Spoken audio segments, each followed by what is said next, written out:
Hello bachcho, let's read out the question first. Each plate of a parallel plate air capacitor has an area S. What amount of work has to be performed to slowly increase the distance between the plates from x1 to x2 if the charge of the capacitor which is equals to q. तो चलिए देखते हैं हम यहाँ से कि देखिए हमारे पास दो पैरेलल प्लेट है, ठीक है ना, यानी कि एक पैरेलल प्लेट कैपेसिटर है जिसके बिटवीन में एयर भरी हुई है और every and each of the plate having the area of S. ठीक, सो यदि मैं इन दोनों प्लेट को इस तरीके से एक्सटेंड करूं, ठीक है ना, up to the distance of पहले के लिए x1, सो दूसरी प्लेट को एक्सटेंड करने के लिए डिस्टेंस x2, जितना भी वर्क डन हमें करना होगा वो हमें यहाँ पर कैलकुलेट करना है। बट उसके लिए भी कंडीशन दे रखी है कि that is the charge of the capacitor, वो क्या होगा कांस्टेंट, और वो किसके इक्वल है, हमें क्यू के इक्वल देख रखा है। सो स्टार्ट करते हैं सोल्यूशन से, but before of its let's talk about the key concept which we are going to use here for this question. So work done is equals to क्या होता है, चेंज इन एनर्जी के equal, ठीक है।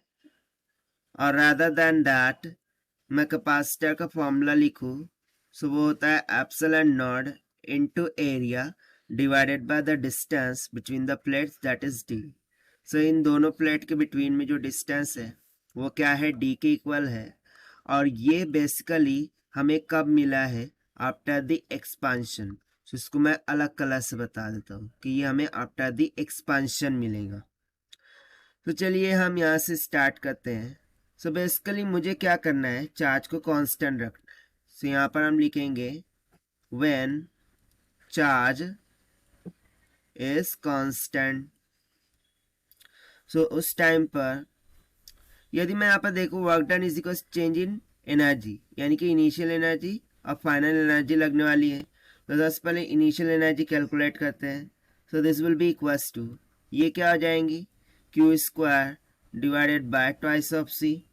सो this will be equals to Q square divided by 2 into C कितना है, epsilon not S divided by d के equal है, right. But according to question यदि मैं इनिशियल के लिए कैलकुलेट कर रहा हूँ, सो इनिशियल को हम कहाँ तक एक्सटेंड कर रहे हैं, इनिशियली उसे एक्सटेंड कर रहे हैं x1 तक। सो यहाँ पर ये जो डिस्टेंस है वो सिंपली क्या हो जाएगा, x1, यानी कि इनिशियली वह x1 तक एक्सटेंड कर रहे हैं, फिर बाद में हम x2 तक एक्सटेंड कर रहे हैं, ठीक है।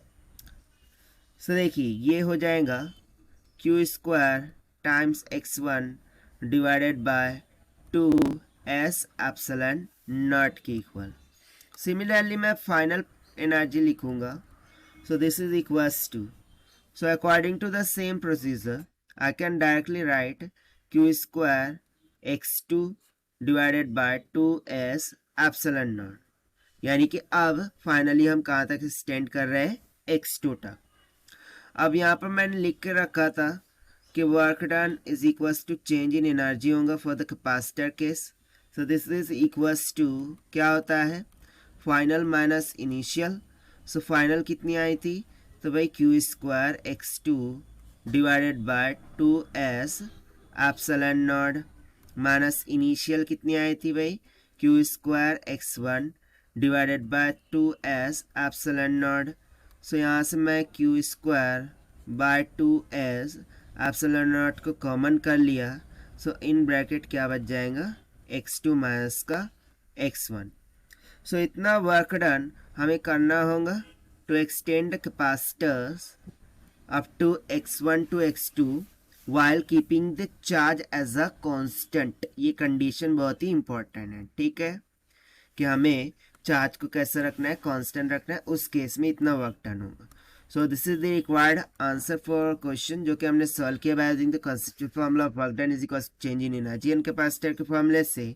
सो this is the required solution. I hope you understood well. Best of luck. Thank you.